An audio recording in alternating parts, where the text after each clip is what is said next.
Espíritu Santo. Amén. Jesús, luz verdadera que ilumina a todo hombre, luz que llega a este mundo. Nosotros sabemos que tú has venido de Dios el Padre para ser nuestro Maestro y que enseñas los caminos de la verdad. Las palabras que oímos de ti son espíritu y son vida. Pero ¿quién es digno de abrir el libro rompiendo el sello? Tú solo, tú que diste tu vida por nosotros y nos compraste para Dios con su sangre. Danos a conocer los misterios del reino de Dios y las inagotable riquezas de tu corazón. Descúbrenos los tesoros de la sabiduría y de la ciencia de Dios que en ti se ocultan. Haz que tu palabra penetre en nuestras almas, guíe cual luz nuestros pasos, ilumine nuestra senda hasta que amanezca el día de seis reinas que vienen. Tú que vives y reinas por los siglos de los siglos. Amén. Muy bien. Pues bienvenidos todos. Lo primero que quiero es daros las gracias porque don Pedro al menos se ha ido sabiendo que hay un grupo que atiende a misa y que está en la hora de misa. Porque hoy el pobre don Pedro, que es el párroco de San Ildefonso, de donde nos vienen los sacerdotes por su mandato, se ha encontrado sin sacerdotes y ha venido él mismo en persona. ¿Por qué no puede venir? Porque parece ser que él decía que viniera, no lo ha obedecido, no ha querido venir. Bueno, por eso no vamos a meternos en su vida, allá cada cual. El resultado, yo le he dado las gracias aquí, luego le he dado gracias cuando se iba para allá, porque no sé si hemos caído en la cuenta de lo que representa tener un sacerdote de la Iglesia Católica hoy al servicio de los 4 gatos que somos los lunes por la tarde. El regalo que es poder recibir a nuestro Señor, porque hay sacerdotes dispuestos a dar ese paso. Entonces, la primera reflexión que se me ocurre es dar las gracias por vuestra asistencia y que no le hemos dado la sensación de que no había nadie, punto 1, y punto 2, porque recemos por él, porque se lo merece, porque ha llevado su responsabilidad hasta decir no me va nadie, pues voy yo, ¿no? Y eso es lo primero que quería deciros. Y lo segundo es recordar por dónde vamos y que el Apocalipsis se nos está acabando. Bien, es verdad que nos queda lo más bueno, lo más guay, lo más bonito. Pero como eso es también un capítulo y se acabó, conviene que vayamos interiorizando todo lo que nos vamos encontrando. Entre otras cosas, las bienaventuranzas que se van dando a lo largo del libro y que ya he llamado vuestra atención en alguna ocasión. Digo, aquí está la tercera, aquí está la 4ª bienaventuranza que contiene el libro. Os recuerdo aquello de que aunque lo veamos muy malo, hay que confiar en Dios siempre. Claro, hay que aceptar la voluntad de Dios siempre, incluso la del martirio, si es que el Señor nos lo llega a pedir. Por nuestra parte, tenemos que hacer cuanto podamos por salir a salvo, salvo que veas que te lo pide Dios y que no tienes que luchar. Pero si no, hay que luchar. Estamos en el mundo no de bracitos cruzados, ni de aquí me las den todas. Hay que hacer hasta donde yo pueda. Y os ponía la semana pasada el cuentecillo ese de Juan Pablo I, de las 2 ranas y el barreño de leche. ¿Os acordáis, verdad? Aquella rana que no se rindió, que siguió batiendo la leche, la primera se ahoga, porque no había por dónde subir ni dónde agarrarse. Pero la segunda, que siguió en su empeño de batir la leche, lo convirtió en una nata suave donde podía posarse. 2 cosas, o 2 ejemplos nos quería hacer ahí el Papa Juan Pablo I. Primero, que no hay que dejar de luchar en ningún momento, y 2, confiar. Y nos encontraremos al final con la sorpresa que el que se ayuda, Dios le ayuda, y dicen con verdad. Esto venía a propósito de que como el peor de los males es el pecado, en realidad el único mal, el mejor consejo es el de huir, que nos daba San Juan, que veíamos la semana pasada. Que resulta que Jesús pidió al Padre, no quiero que los saques del mundo, sino que los libres del mal. ¿Os acordáis, no? El pasaje de la pasión en el que Jesús pone su corazón al descubierto, ¿no? Lo que quiere decir huir de ser solidarios con los errores y pecados del mundo, no formar parte de ellos, huir sin salir de él. Y así vamos a empezar leyendo esta cita de San Pablo a los Corintios. No perdáis el capítulo 18, creo, que estábamos de San Juan, del Apocalipsis, pero vamos a buscar 2 Corintios 6, del 14 al 18.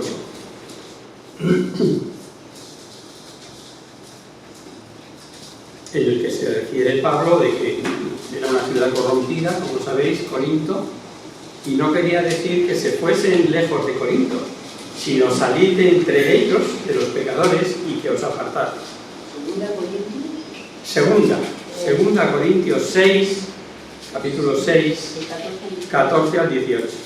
No os mezcléis con los paganos, pues ¿qué tiene que ver la justicia con la injusticia? ¿Y qué tienen de común la luz y las tinieblas? ¿Qué armonía hay entre Cristo y Belial? ¿O qué parte tiene el fiel con el pagano? ¿Qué relación hay entre el templo de Dios y los ídolos? Porque nosotros somos templos del Dios vivo. Como dijo Dios, habitaré y caminaré en medio de ellos. Yo seré su Dios y ellos serán mi pueblo. Por esto, salid y separaos de ellos, dice el Señor. No toquéis nada impuro, yo os recibiré. Seré para vosotros Padre, y vosotros seréis para mí hijos e hijas, dice el Señor Todopoderoso. Muchas gracias. O sea, como veis, más clarito no se puede decir, ¿no? Salid entre ellos, no hagáis mezcla con ellos. Afortunadamente vivimos en una sociedad occidental, democrática, y que se puede hacer. Distinto es que en ocasiones nos dejemos arrastrar o nos dejemos hasta cierto punto no es la palabra exacta, compadrear con ellos, y en otras pues lo mejor es cortar directamente, salir de ese ambiente. Y lo que leíamos el otro día en el versículo 5 del capítulo 18 es como dar la razón del por qué ya no se puede llegar a más maldad.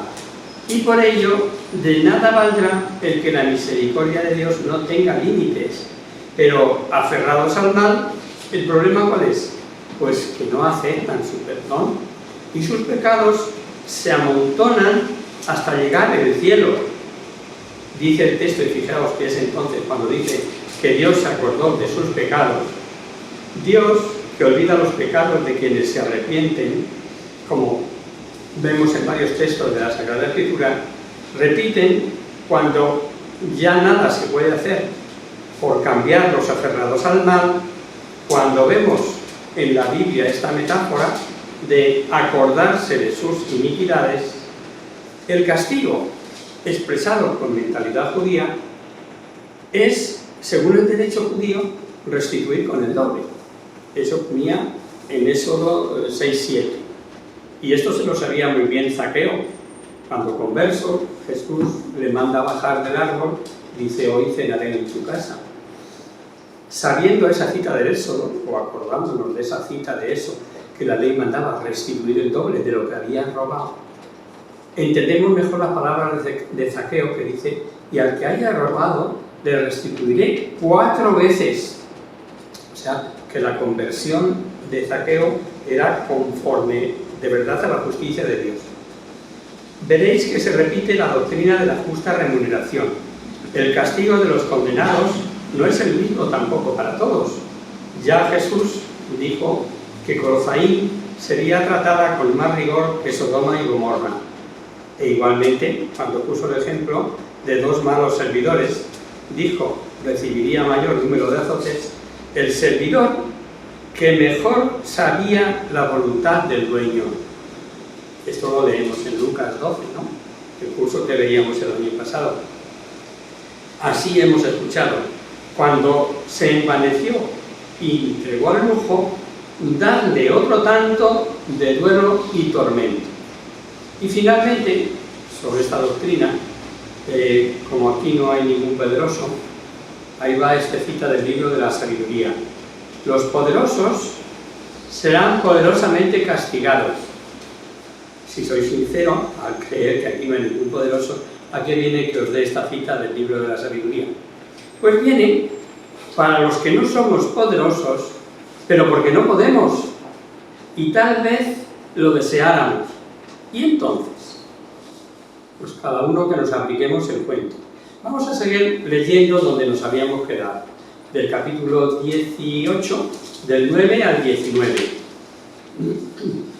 Llorarán, y por ella y por allá plañirán los reyes de la tierra, los que con ella fornicaron y se entregaron al lujo, cuando vean la humareda de su incendio, de pie a lo lejos, por el temor de su tormento, diciendo: ay, ay, de la gran ciudad de Babilonia, de la ciudad poderosa, porque en una hora ha venido su castigo.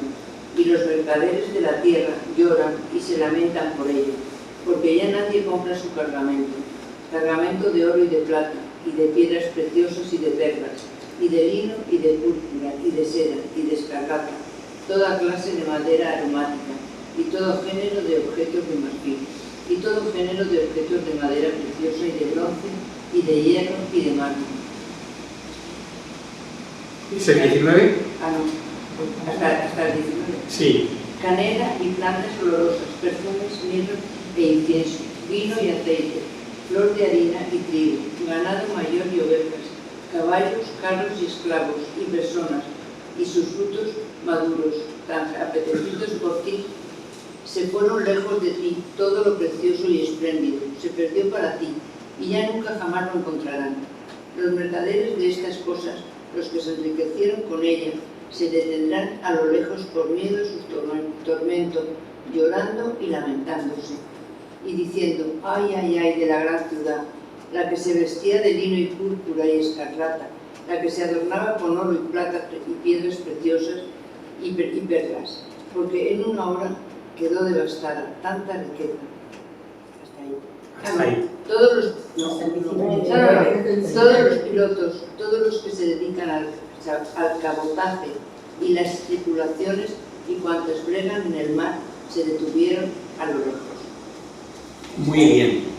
El que el autor hable en futuro, a pesar del que vimos el lunes pasado, que escuchamos cayó, ya lo explicamos. Y al ser profecía, el profeta lo ve de nuevo como presente. La ruina es ya inminente. Y Juan nos presenta los lamentos de cuantos se enriquecían. Primero, los reyes de la tierra, aliados hasta aceptar el culto al emperador del imperio, para así tener asegurado el poder y sus injustas ventajas. Interesante, ¿verdad?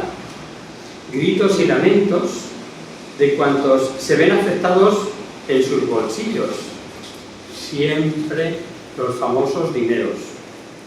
Gritos y lamentos porque se acabó el lujo, ese lujo excesivo, insultante. ¿Circularían por Roma en aquel entonces revistas llamadas del corazón? Escribió Plinio el Viejo: Roma gastaba anualmente 100 millones de sestercios solo en comercio de perlas con Arabia, India y China. ¿Lo traducimos a pesetas? Entre los 80.000 y los 100.000 millones. Al euro serían 800 millones de euros. 800 o 1.000 de euros. Millones de euros. Habida cuenta de que el sestercio era la cuarta parte de un denario y el denario más o menos de 3 a 4.000 pesetas de las de antes.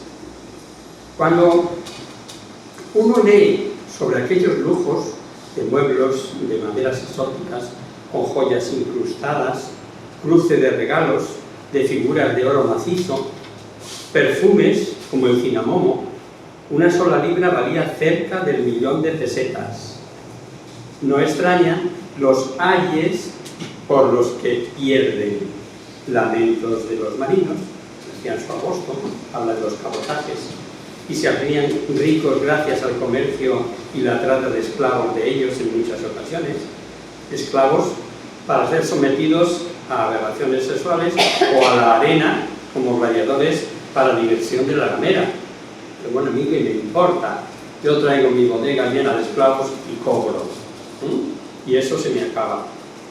No puede expresar mejor, lo hemos oído, la ciudad grande de Babilonia, la ciudad fuerte, en una hora ha venido su juicio. Y esto fue para aquellos poderosos, adinerados, inmorales, y los adinerados de hoy no gritarán también con lamento cuando les llegue su hora. Ese desgraciado dicho de que tanto tienes, tanto vales, tendría que acabar diciendo: tanto vales durante el corto tiempo que vas a disfrutar. Y después, seguimos leyendo, del versículo 20 al 24. Regocíjate por ello, oh cielo, y los santos y los apóstoles y los profetas, porque Dios ha juzgado nuestra causa contra ella. Un ángel poderoso levantó una piedra como una rueda grande de molino y la arrojó al mar, diciendo: con tal ímpetu será arrojada Babilonia, la gran ciudad, y no será hallada. Nunca más se oirá en ella la voz de los citaristas, de los músicos, de los flautistas y de los trompeteros, ni artesano de ningún arte será hallado jamás en ti, y la voz de la muela no se oirá ya más en ti. Vale. No sé si estamos leyendo lo correcto, porque... ¿Es el 19? No, es que ha leído 20. Sí, pero del 20 al 24. Ah, pues me falta uno. Eso. La luz de la lámpara no lucirá más en ti, ni se oirá más la voz del esposo y de la esposa, porque tus comerciantes eran magnates de la tierra, porque con tus maleficios se han extraviado todas las naciones, y en ellas se halló la sangre de los profetas y de los santos y de todos los degollados sobre la tierra. Esto es. Bueno, pues al repetirse circunstancias hemos de repetir las interpretaciones que ya hemos oído otras veces, ¿no? A propósito del regocijo de la alegría de los santos, de los apóstoles y de los profetas, se debe a la ruina y condenación de los malos. Ya recordamos que la alegría es porque termina su poder y con él sus tremendas persecuciones. Y alegría porque sirve de aliento para los cristianos que ven cómo se cumplen las promesas del cese del mal y el triunfo del bien.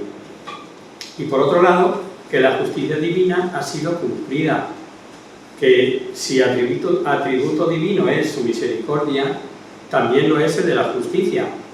Y el creyente acepta el cumplimiento de la justicia divina por el sacrificio de Cristo, pero el que rechaza la sangre de Cristo, el que rechaza su misericordia, sufre las consecuencias de la justicia divina. Interesante citar el regocijo cuando dice santos, apóstoles y profetas. Y como santos cita el Nuevo Testamento a los cristianos en general. Como ejemplo, pues montones de citas que tenemos en los Hechos de los Apóstoles, que considera santos a todos los cristianos, o el mismo Pablo escribiendo a los Corintios en segunda carta, cuando dice lo mismo de los cristianos de Acaya, provincia romana de Grecia, y se dirige a ellos como los santos. Y si queréis un recuerdo más cercano, el de la homilía del Padre de hoy. Somos santos, es nuestra identidad, y tenemos que hacer lo posible por ser consecuentes con lo que somos. Que no estamos salvados, sí estamos salvados, en potencia, como ya hemos dicho otras veces. Pero aunque tenga millones aquí en la quiniela de esta semana, hasta el lunes no se hará válido, que no puedo cobrarla. Sí, ya soy santo, ya soy millonario, pero pues esto nos pasa a nosotros. Llegará el momento en que por misericordia de Dios, no por nuestros méritos, esa santidad se ponga de manifiesto, pero que nos entre en la cabeza que es nuestra identidad, la de ser santos. Y el final es la profecía de la ruina explicada en el versículo 21. ¿Me queréis leer el 21? A ver si estoy caminando bien. Un ángel poderoso levantó una piedra, eso sí, como una rueda grande de molino, y la arrojó al mar diciendo: con tal ímpetu será arrojada Babilonia, la gran ciudad, y no será hallada. Y no será hallada, sí, estamos leyendo aquí. El final es ese, que con esta metáfora de la gran piedra arrojada al mar, como arrojada con tal ímpetu, será arrojada Babilonia la grande, y ya ni la encontraremos, porque dice, ya no será ni hallada. Se acabaron las fiestas, las músicas, el ruido de la muela, no habrá ni moliendas ni ruido de trabajo, todo muerto, ni volverá a lucir su luz, ni habrá voz de esposo y esposa. Veis que el cuadro es muy expresivo y por otro lado dantesco. Lo que no quedó borrada fue la sangre de tanto profeta y santo degollado. El mensaje es permanente. La persecución es pasajera, pero el mal no prevalece. El premio sí será eterno. Toda esta revelación es historia, sí, sin duda, y eficaz la visión profética para fortalecer la fe en aquellos primeros cristianos que tanta persecución sufrieron. Pero es también una visión escatológica, la que conduce al fin, eso significa lo de la escatología, es trascendente porque su hilo conductor nos lleva hasta la total y definitiva victoria de la Iglesia. Y cuando acabemos esta historia tendremos el diablo más la bestia, perversión, condenación. Y por contra, Cristo y la Iglesia, santificación, felicidad eterna. Y con esto ya llegamos al antepenúltimo de Apocalipsis, porque empezamos el 19, el versículo 19.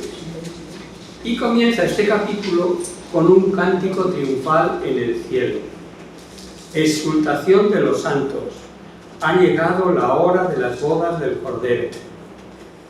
La novia, vestida de blanco y lino resplandeciente, en contraste con las sedas de púrpura y escarlata de la ramera, que recordaréis. No olvidemos que la Iglesia es sin mancha ni arruga. Eso nos lo dice San Pablo. Lo he repetido varias veces y no hemos buscado nunca la cita. Lo dicen los Efesios. Vamos a buscarla hoy por curiosidad. Efesios 5:27.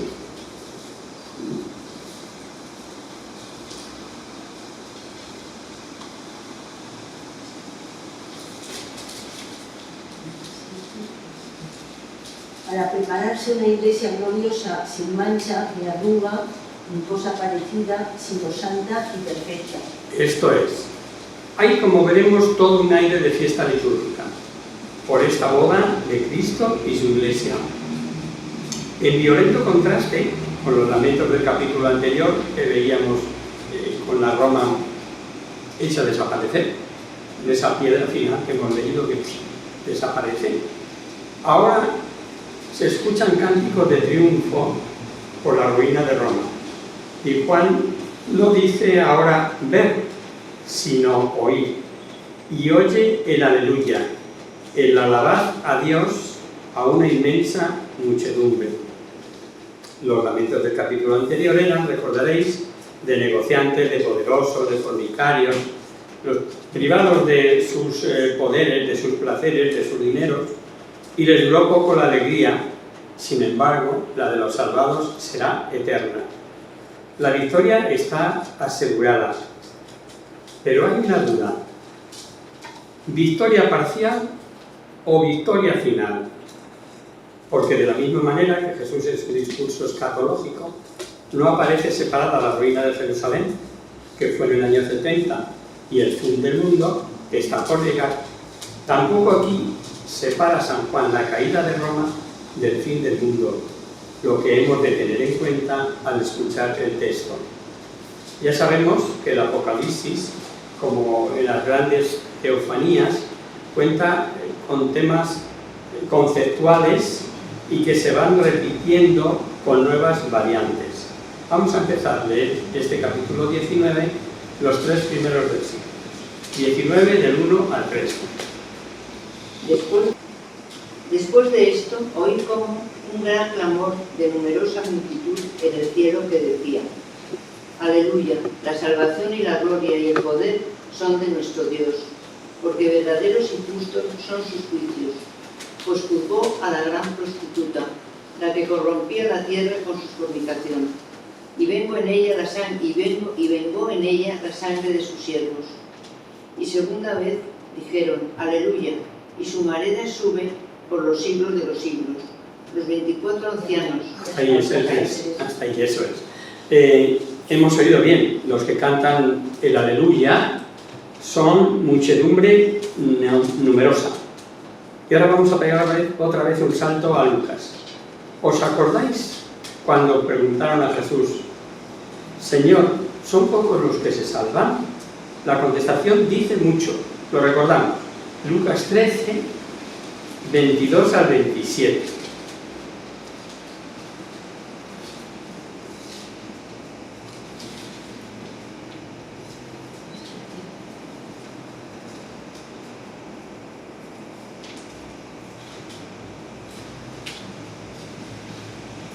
Recorría ciudades y aldeas, enseñando y siguiendo su camino hacia Jerusalén. Le dijo uno: Señor, ¿son pocos los que se salvan?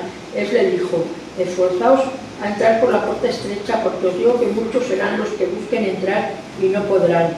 Una vez que el amo de casa se levante y cierre la puerta, os quedaréis fuera y llamaréis a la puerta diciendo: Señor, ábrenos. Él os responderá: no sé de dónde sois. Entonces comenzaréis a decir: hemos comido y bebido contigo y has enseñado nuestras plazas. Él dirá: os repito que no sé de dónde sois. Apartaos de mí todos, obradores de iniquidad. Allí habrá llanto y crujir de dientes cuando viereis a Abraham, a Isaac, a Jacob y a todos los profetas en el reino de Dios. Perfecto. Me interesaba recordar eso. ¿Cómo les llama Jesús?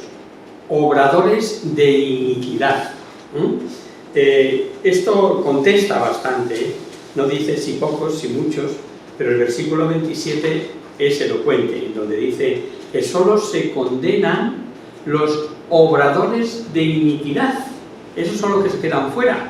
Por eso hemos repetido, y lo seguiremos diciendo, que se condenan solo los que quieren, los que se hacen agentes de iniquidad. Y para eso hay que rechazar a Jesucristo.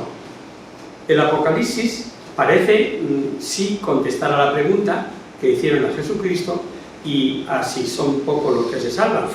Pues responde el Apocalipsis: muchedumbre numerosa. ¿Pues vale? Pues ahí ya ha contestado algo, y el Apocalipsis es palabra de Dios. El Apocalipsis apunta al fin del mundo, apunta al final.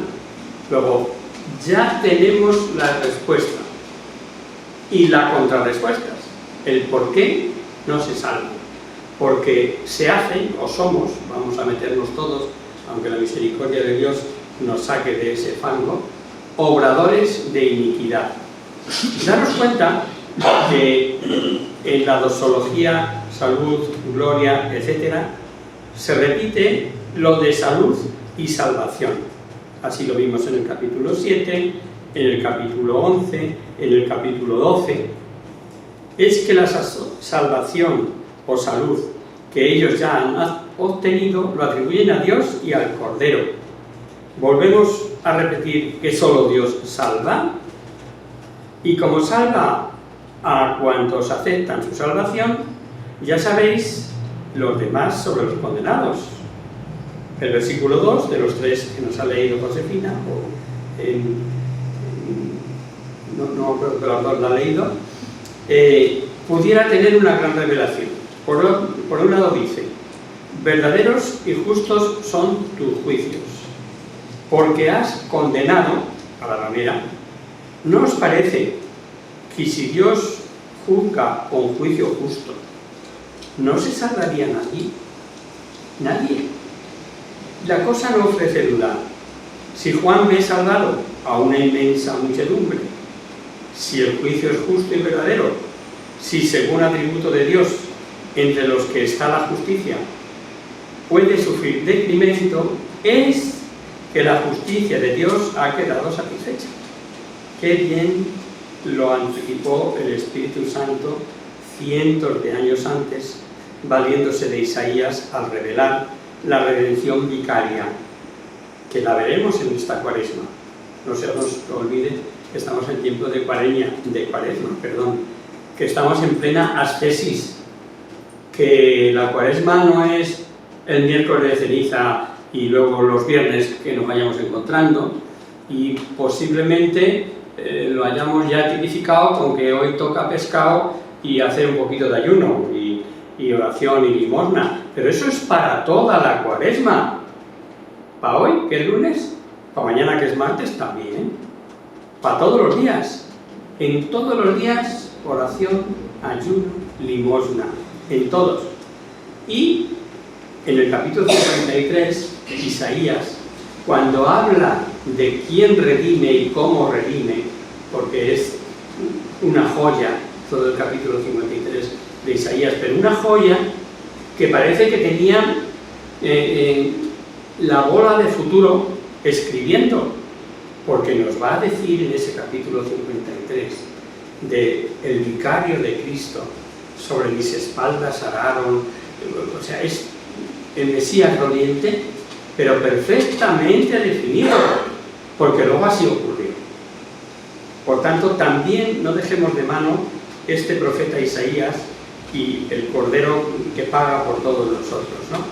San Pablo nos dirá que se hizo pecado por nosotros y que se hizo maldición por nosotros, así explícitamente en la segunda de Corintios, en el capítulo 3 de Gálatas. Por no salirnos del tema, no os mando a buscar las citas, pero a todos os suenan, ¿no? Que se hizo pecado, que se hizo maldición por nosotros. Volvemos a lo nuestro. Inmensa muchedumbre vio Juan cantando el aleluya, pero nadie estaba allí por merecimientos propios. Como ilustración diremos que ese grito de aleluya, alabad a Dios, tan usado por el pueblo judío, solo aparece en este libro del Nuevo Testamento. Y como sabemos que fue muy pronto usado en la liturgia cristiana, quiere decirse que los primeros cristianos ya conocían el Apocalipsis, mejor que nosotros, que nos ha dado por estudiarlo y desglosarlo este curso. Y eso justificaba el por qué San Juan no aclara su significado, siendo palabra hebrea les era conocida, la aleluya. Y al igual que vimos en el versículo 20 del capítulo anterior, y volveríamos sobre él, parece como si nos dijese que el motivo de la alegría de los salvados es la condenación de los réprobos. Han juzgado a la ramera, has vengado la sangre de tu siervo, dice el versículo 2. Y algunos se preguntarán, ¿es posible que sientan alegría al ver venganza? Aclaremos. Olvidándonos de los réprobos, la venganza es contra el mal.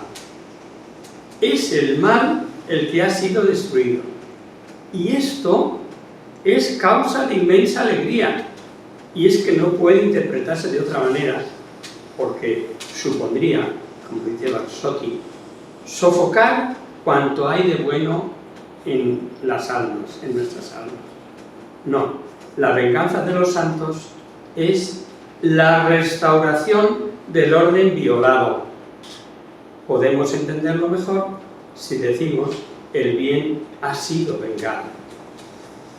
El santo ve únicamente a Dios. No puede ser su alegría la condenación de las almas.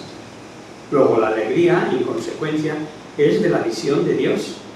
Es ver a un Dios sin sombra alguna y todo lo que no sea Dios ha desaparecido. Tal es así el inefable gozo, la felicidad inamigable que produce la visión beatífica. Pero hay un razonamiento que hace también Barsotti, que causa cierto espanto. lo simplificaremos, dice. El mal, de alguna manera, se identifica con el ser. El ser se identifica con el mal.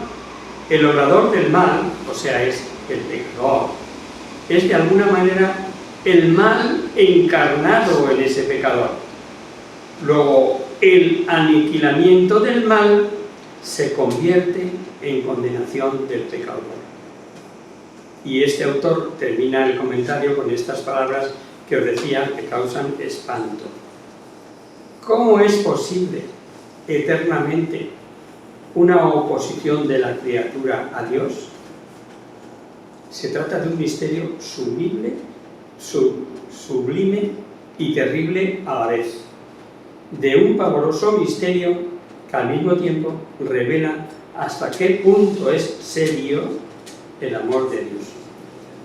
O dicho de otra manera, traducirlo así a Román Paladino, nuestras acciones tienen peso divino, tanto que con él el hombre puede resistir eternamente a Dios, desgraciadamente. Y el siguiente versículo, el 3, lo que hace es añadir que el humo de la ciudad sube por los siglos de los siglos. Lo vamos a dejar aquí. Primero porque ya es la hora, y segundo porque me parece oportuno que dentro de 15 días lo tomemos en este punto, porque el lunes que viene os libráis de mí. Un mejor orador que yo os llegará, segurísimo. Venga, vamos a rezar a la vez. Que digas qué significa aleluya. Aleluya. Alegría, tío. Alabemos a Yahvé. Y alabemos a Dios.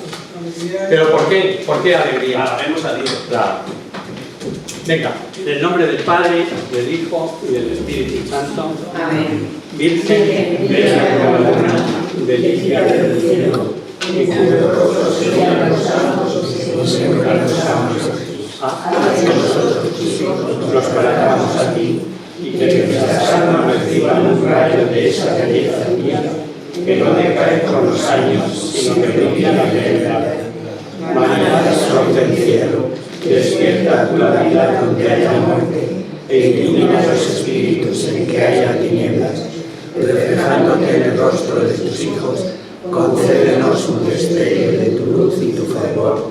María, poderosa como un ejército, concede a nuestra vida la victoria. Somos tan débiles y nuestros enemigos se ensoberbecen con tantos estragos, mas por tu bandera nos sentimos seguros de vencerlo.